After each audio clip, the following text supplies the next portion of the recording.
कल अपन ने संक्रमण तत्व की आयनीय एंथैल्पी तथा ऑक्सीकरण अवस्था के बारे में पढ़ा था। ऑक्सीकरण अवस्था वाला अपना टॉपिक चल रहा था, बीच में कुछ टॉपिक उसके रह जाते हैं, वो इस क्लास के अंदर अपने डिस्कस करेंगे। कल आपको मैंने बताया था कि संक्रमण तत्व की ऑक्सीकरण अवस्था परिवर्तन का कारण उनमें N-T और NS कक्षों की ऊर्जा में अंतर बहुत ही कम होने के कारण होता है।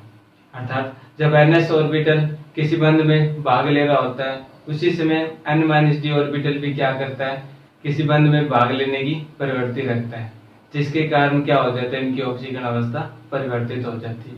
और एग्जाम्पल के तौर पर बताया था कि फेरस अगर वायु के साथ रिएक्ट करेगा तो वो क्या बना सकते हैं, फेरस ऑक्साइड बना सकता है। लेकिन ऑक्सीजन अगर अधिक मात्रा में प्रेजेंट है तो वो किस में कन्वर्ट हो जाएगा, Fe2O3 यानी फेरिक ऑक्साइड के अंदर कन्वर्ट हो जाएगा।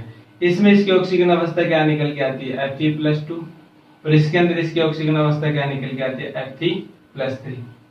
मतलब एक ही फेरस अलग अलग यौगिकों में अपनी अलग अलग ऑक्सीजन अवस्था दर्शा रहे हैं।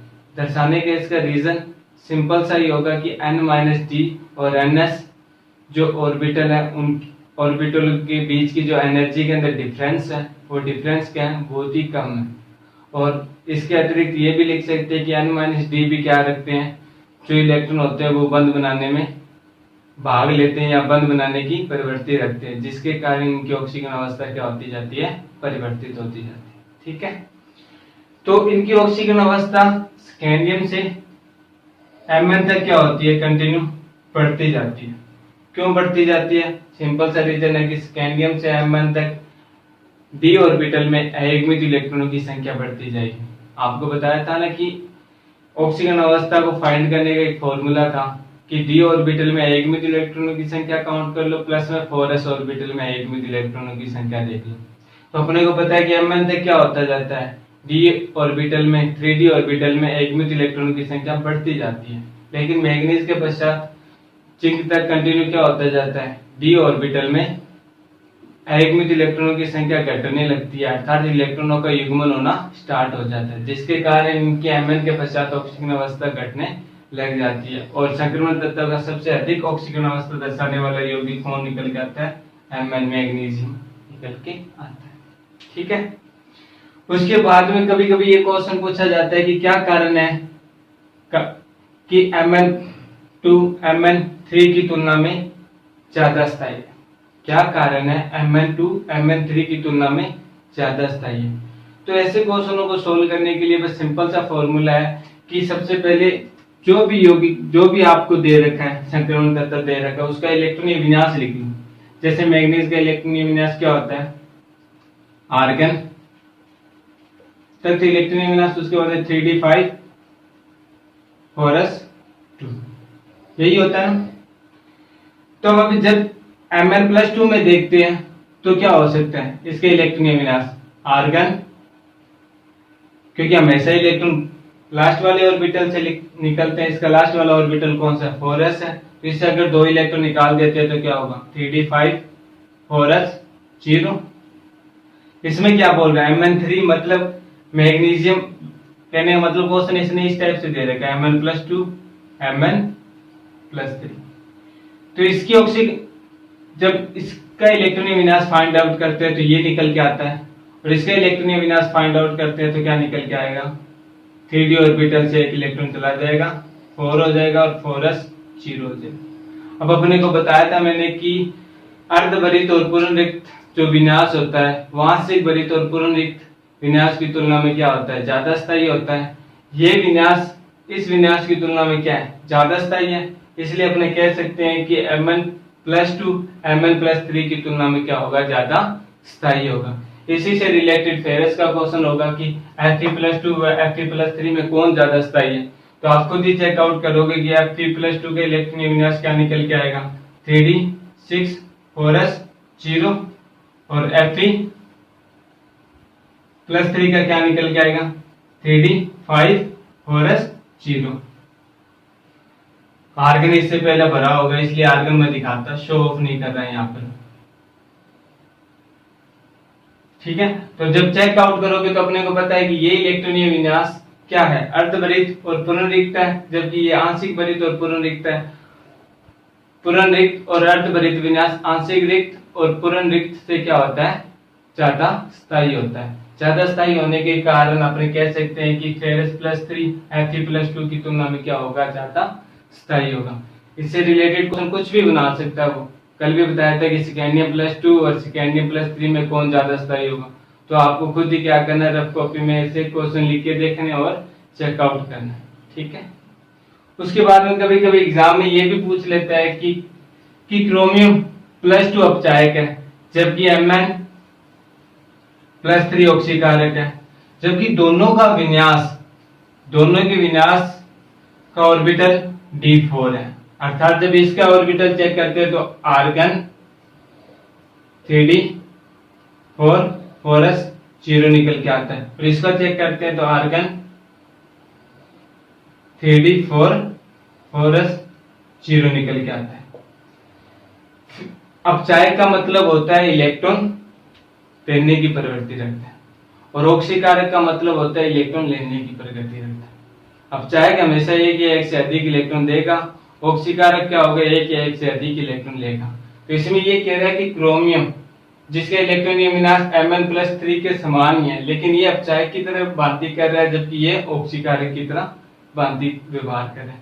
तो इधर तो अपने सिंपल सा रीजन लिख सकते हैं कि Mn+3 Mn+4 में कन्वर्ट होगा, +2 में कन्वर्ट होगा। ऑक्सीकारक का मतलब इलेक्ट्रॉन लेगा, तो इसका इलेक्ट्रॉनिक विन्यास क्या हो जाएगा, आर्गन 3d5 4s 0 ही हो जाएगा ना। तो अपने कह सकते हैं कि ये अपना विन्यास स्थायी रखने के लिए, अपना विन्यास स्थायी करने के लिए ऑक्सीकारक की भांति व्यवहार करता है। जबकि इसकी बात करते हैं तो अपने आपको एक चीज बता दूं कि 3d जो ऑर्बिटल होता है उसके अंदर 5 कक्षक होते हैं, 3dxy 3dyz 3dxz 3dz² और 3dx²y²। ये 5 ऑर्बिटल होते हैं जो अपने 11th क्लास में पढ़े थे। तो इन पांचों ऑर्बिटल की सामान्य अवस्था में क्या होती है, ऊर्जा समान होती है। लेकिन जब ये उत्तेजित अवस्था में आ जाते हैं तो ये दो भागों में विभक्त हो जाते हैं। कौन से, T2g व E2g। T2g में 3 ऑर्बिटल होंगे, तीन कक्षक होंगे, E2g में कितने होंगे, 2 होंगे। ये उच्च ऊर्जा अवस्था में चला जाता है और ये निम्न ऊर्जा अवस्था में चला जाता है।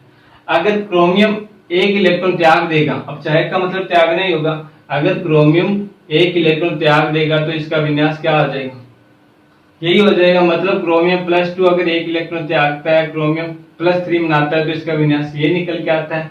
अर्थात इसके E2g कक्षक का ऑर्बिटल पूर्णतः लुप्त हो जाएगा। मतलब जो एकमित इलेक्ट्रॉन प्रेजेंट है E2g कक्षक के अंदर वो खत्म हो जाएगा, और T2g कक्षक में क्या हो जाएंगे, 3 इलेक्ट्रॉन रह जाएंगे जो क्या होंगे, अर्धभरित अवस्था में होंगे। E2g का मतलब एक, ये E2g ऑर्बिटल और ये T2g, इसके अंदर एक इलेक्ट्रॉन था, इसके अंदर एक।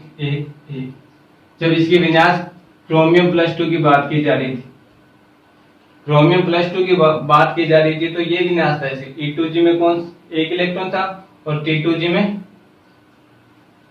3 इलेक्ट्रॉन थे।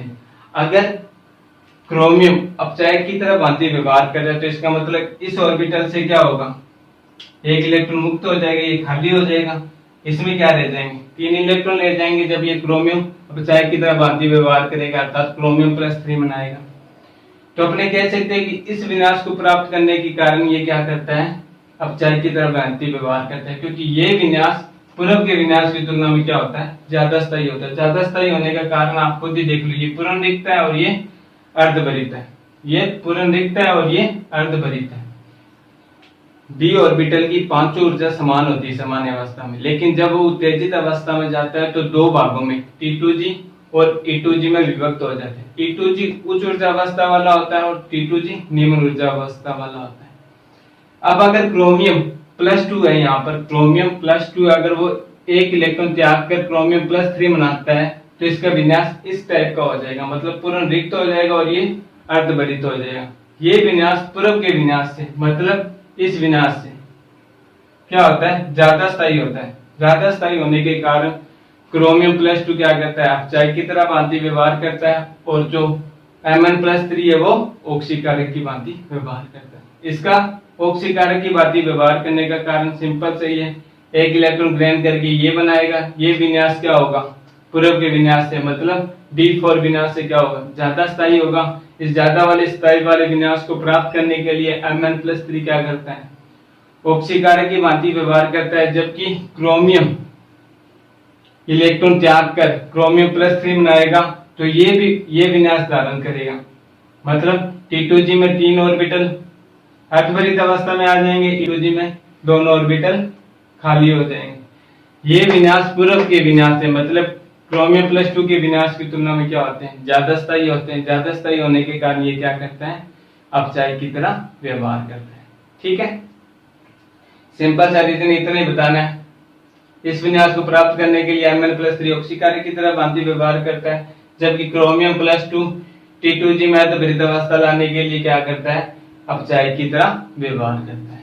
ये 2 क्वेश्चन जरूर एग्जाम में पूछे जाते हैं। ठीक है, उसके बाद में ऑक्सीजन अवस्था की एक अन्य बिंदु इनका ये है कि जब ये निम्नतम ऑक्सीजन अवस्था दर्शाते हैं, कौन, संक्रमण तत्व, तो इनकी जो निम्नतम ऑक्सीजन अवस्था होंगी वो आयनिक प्रकृति की होगी। फॉर एग्जांपल के तौर पर जैसे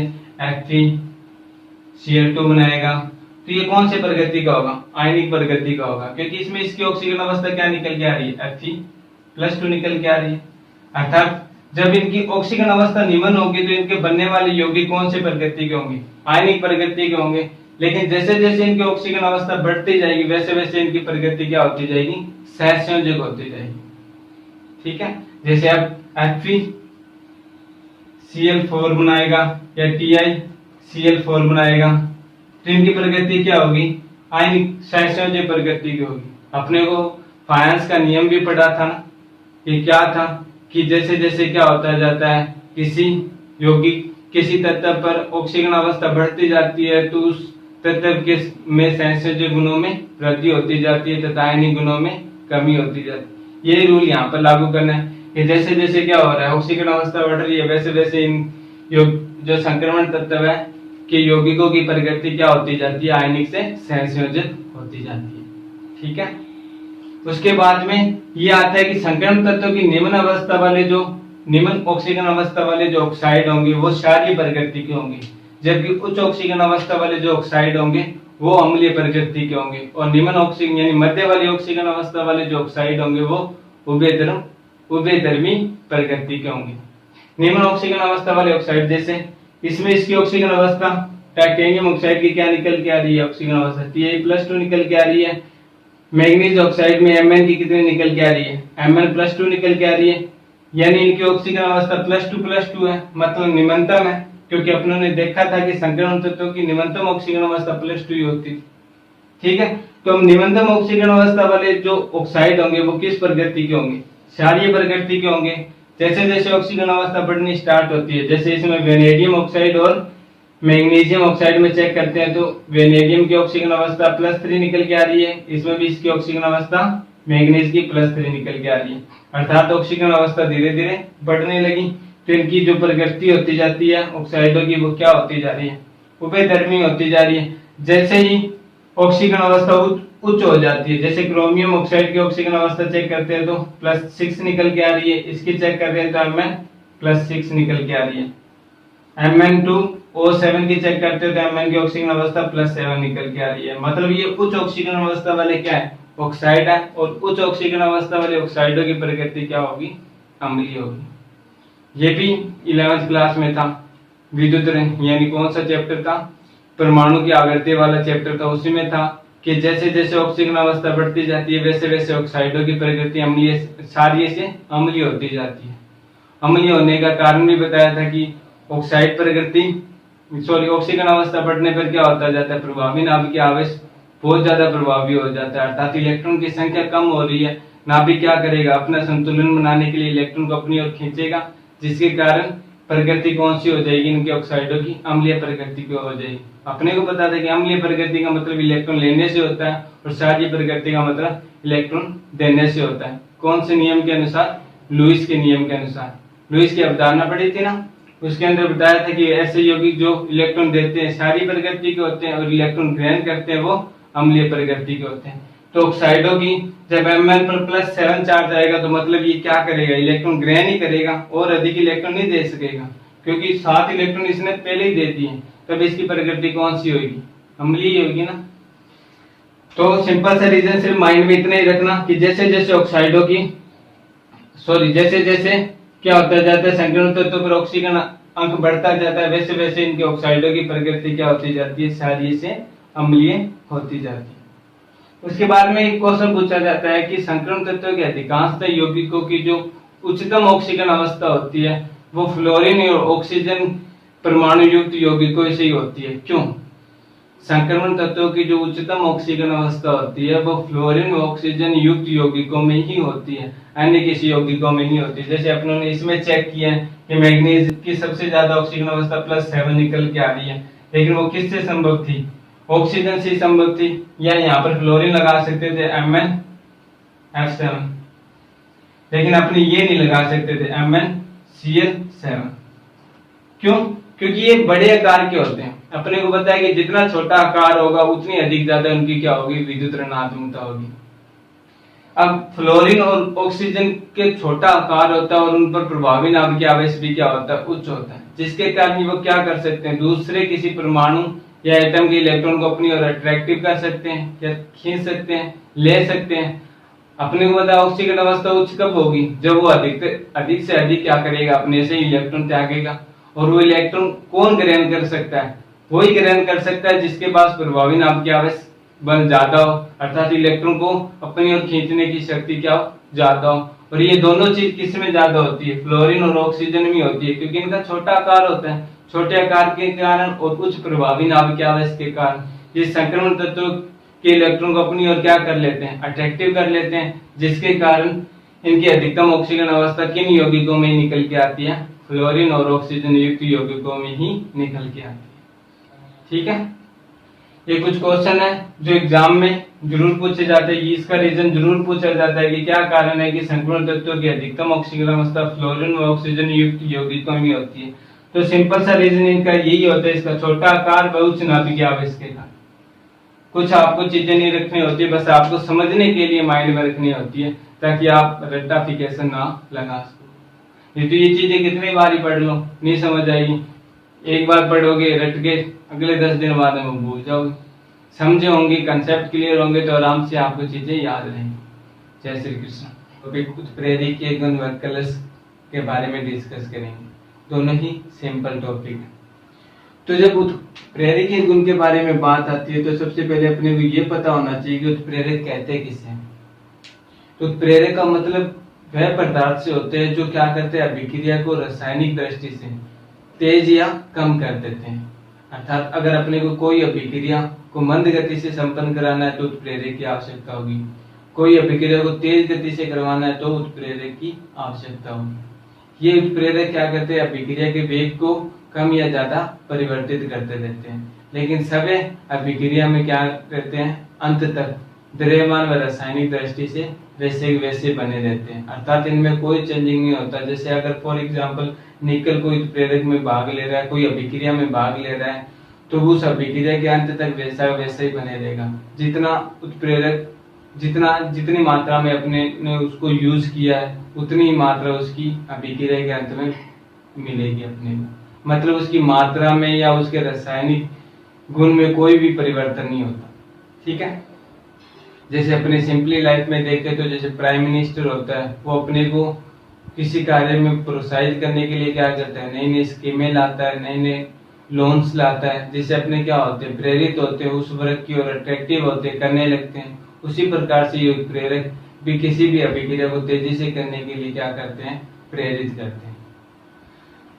तो संक्रमण तत्वों के सबसे महत्वपूर्ण गुण यही है कि ये उत्प्रेरक की भांति व्यवहार करते हैं। संक्रमण तत्व होते हैं, उनसे निर्मित यौगिक होंगे, मिश्र धातु होंगी, वो सारे क्या होंगे, उत्प्रेरक की भांति व्यवहार करेंगे। यानी जितने भी अपने उत्प्रेरक पढ़ते हैं वो अधिकांशतः किसके बने होते हैं, संक्रमण तत्वों के ही बने होते हैं, या ऐसे कह सकते हैं कि संक्रमण तत्व ही होते हैं। फॉर एग्जाम्पल जैसे वनस्पति तेल से वनस्पति घी बनाना है तो निकल उत्प्रेरक का उपयोग होगा। निकल है क्या, संक्रमण तत्व ही है।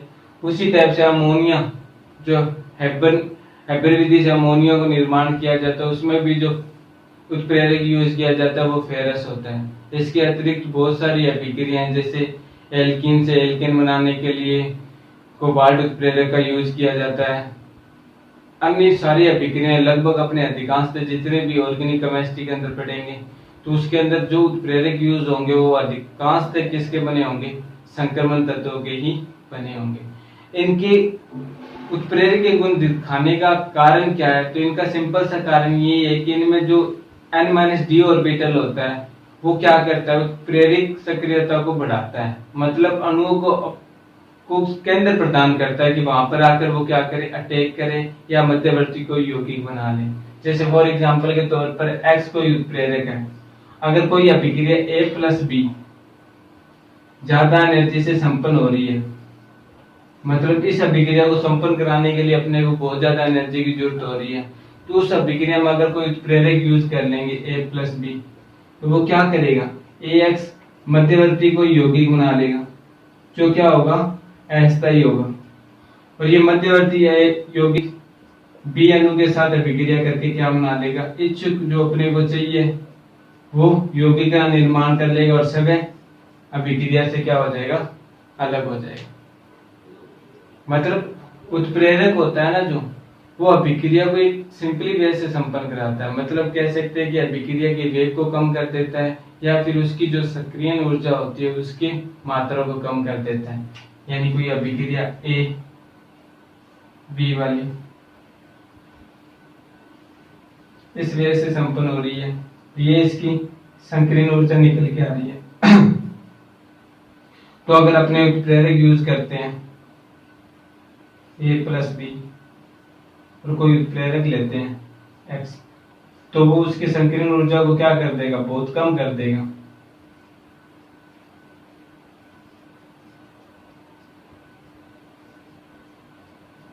संकीर्ण ऊर्जा के मान को क्या कर देगा, बहुत ही कम कर देगा, जिससे वो अभिक्रिया क्या हो जाएगी, जल्दी ही संपन्न हो जाएगी।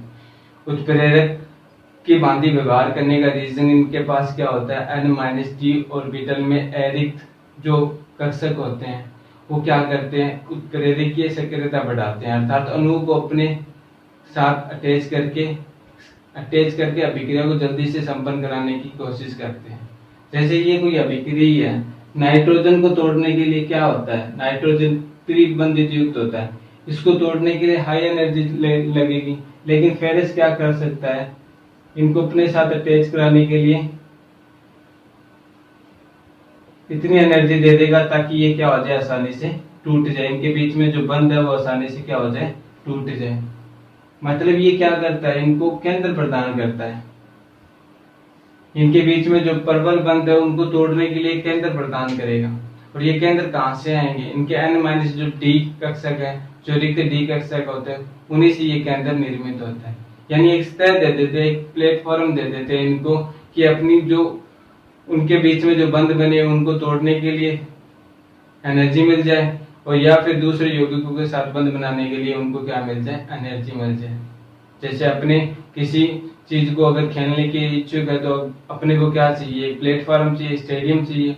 जैसे अपने को स्टेडियम मिल जाता है, अपने क्या करने लग जाते वहां पर, वैसे ही वर्क करने लग जाते हैं, उस उत्साह से क्या करने लग जाते हैं, गेम पर ध्यान देने लग। ठीक है, तो उसके बाद में ये कुछ एग्जांपल है, जैसे वनस्पति तेल से वनस्पति घी बनाने के लिए किस उत्प्रेरक का यूज किया जाता है, निकल उत्प्रेरक का यूज किया जाता है। अमोनिया निर्माण के लिए फेरस उत्प्रेरक का यूज किया जाता है, मोलिब्डेनम उत्प्रेरक का यूज किया जाता है। जहां पर फेरस उत्प्रेरक वर्तक की भांति व्यवहार करता है, ये उत्प्रेरक विष की भांति व्यवहार करता है।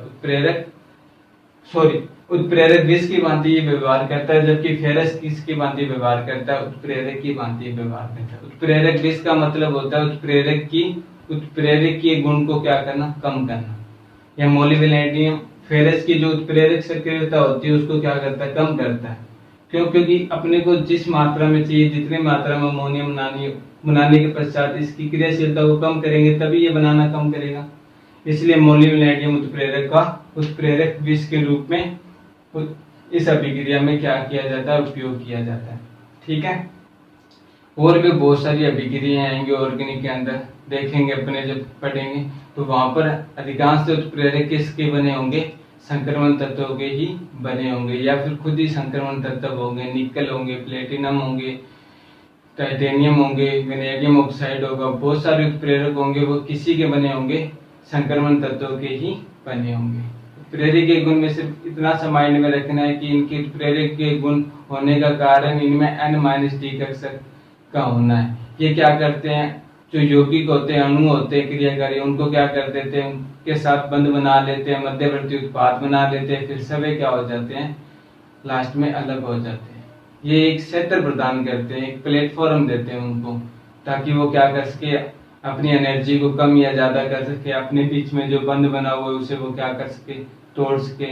अभिक्रिया के वेग को ये क्या कर देते हैं, कम या ज्यादा कर देते हैं।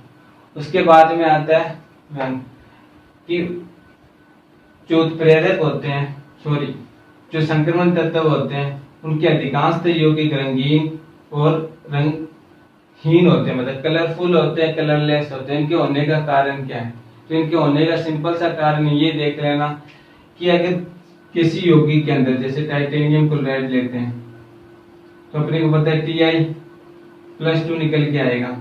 तो Ti+2 निकल के आएगा तो इसका 3d ऑर्बिटल क्या हो जाएगा, पूरा 0 पर 0 हो जाएगा। सॉरी, 3d ऑर्बिटल में 2 इलेक्ट्रॉन ही रहेंगे, जबकि Ti+4 के अंदर 3d ऑर्बिटल में क्या रहेंगे, 0 इलेक्ट्रॉन रहेंगे। अब क्वेश्चन ये पूछ सकते हैं कि Ti+2 Ti+4 में Ti+2 तो क्या होता है, कलरफुल होता है, जबकि Ti+4 क्या होता है, कलरलेस होता है। रीजन, तो अपने को रीजन सिर्फ इतना लगता है कि इनमें क्या होता है, डी ऑर्बिटल में एक में इलेक्ट्रॉन प्रेजेंट होते हैं, मतलब 3d कक्षक में इलेक्ट्रॉन प्रेजेंट होते हैं, जो क्या करते हैं, dd संक्रमण दर्शाते हैं, dd संक्रमण के कारण, dd संक्रमण के कारण इनमें क्या होता है कि जो अपन डी ऑर्बिटल होता है, डी कक्षक होता है, वो 2 भागों में टूट जाता है। डी कक्षक होता है ना, वो 2 भागों में टूट जाता है। कौन से में, एक तो T2G में, T2G, और एक P2G। ये उच्च ऊर्जा स्तर में स्थित होता है और ये निम्न ऊर्जा स्तर में स्थित होता है, P2G और P2G। ये उच्च ऊर्जा स्तर में स्थित होता है और ये निम्न ऊर्जा स्तर में स्थित होता है।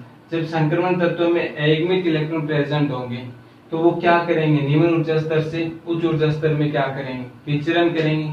और जब ये पुनः अपनी प्रारंभिक अवस्था में आएंगे तो क्या करेंगे, अपनों में से विकिरणों को उत्सर्जित करेंगे, और ये विकिरणें अपने नेत्र तक पहुंचेगी तो क्या होगा, अपने को वो यौगिक या वो विलन क्या दिखाई देगा, कलरफुल दिखाई देगा।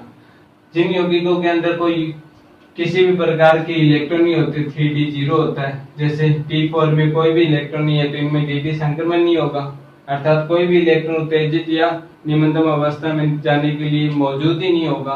तो अपने को कोई वस्तु दिखाई कैसे देगी, अपने को कोई भी वस्तु दिखाई दे रही है तो इसका रीजन यही है कि उसके अंदर इलेक्ट्रॉन प्रेजेंट है। वो इलेक्ट्रॉन क्या करते हैं, सूर्य की प्रकाश की जब किरण इन पर पड़ती है तो वो उत्तेजित होकर उच्च ऊर्जा स्तर में चले जाते हैं, और जब उच्च ऊर्जा स्तर से निम्न ऊर्जा स्तर में आते हैं तो अपने में से विकिरणों को उत्सर्जित करते हैं। वो विकिरण कौन से प्रकाश की होती है, दर्श्य प्रकाश की होती है, जिसके कारण अपने को वस्तु क्या दिखाई देती है, रंगीन दिखाई देती है।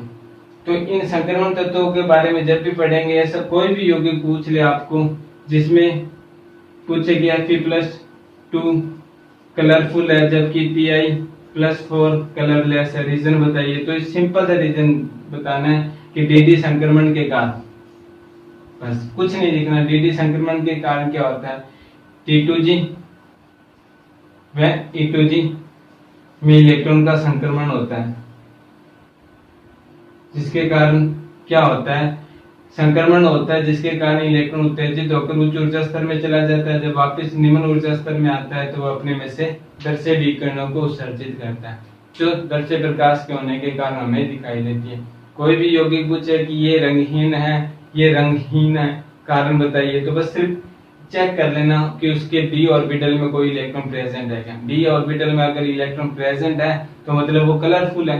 कलरफुल होने का कारण इतना ही लिखना, डी संक्रमण जिसमें होता है कि T2G से E2G में इलेक्ट्रॉन का संक्रमण होता है, और जब वापस आते हैं तो अपने में से क्या करते हैं, 10 से विकिरणों को उत्सर्जित करते हैं। जिनमें इलेक्ट्रॉन नहीं होंगे उनका सिर्फ इतना रीजन लिख लेना कि इनमें डी संक्रमण संभव नहीं होता, संचरण होता है या संक्रमण होता है, जो भी होता है वो चेक कर लेना। संचरण ही होगा, डी संचरण, डी संक्रमण, संक्रमण ही होगा, सॉरी डी संक्रमण क्या नहीं होता, इनका संभव नहीं होता। ठीक है, ये कुछ चीजें सिंपल सी बेसिक हैं जो आप बुक से भी पढ़ोगे तो आपके माइंड में अपने आप आ जाएगी। बस थोड़ी सी ध्यान रखना इनके बीच में। पांचों डी कक्षक होंगे वो सामान्य अवस्था में तो समान ऊर्जा स्तर रखेंगे, लेकिन जब उत्तेजित अवस्था में आएंगे तो दो भाग में टूट जाएंगे, T2G और E2G। E2G में 2 ऑर्बिटल होंगे, T2G में 3 ऑर्बिटल होंगे। अब E2G होगा वो उच्च ऊर्जा स्तर में स्थित होगा, ये उच्च ऊर्जा वाला कक्षक होगा और ये निम्न ऊर्जा वाला कक्षक होगा। जब इलेक्ट्रॉन उत्तेजित होंगे तो निम्न कक्षक से उच्च कक्षक में जाएंगे, और जब अपनी उत्तेजित अवस्था छोड़ देंगे अर्थात एनर्जी कम हो जाएगी तो ये क्या करेंगे, अपने में से विकिरणों को उत्सर्जित करते जाएंगे और पुनः किस अवस्था में आ जाएंगे, जिस अवस्था में वो पहले थे, और ये विकिरणें अपने आंखों तक पहुंचेगी जिसके कारण अपने को कोई वस्तु दिखाई दे। ठीक है, तो ध्यान से पढ़ लेना इन टॉपिकों को और रिवाइज कर लेना। क्वेश्चन जितने भी मैंने अपने माइंड से बना के देख लेना, सोल्व करना। जय श्री कृष्ण।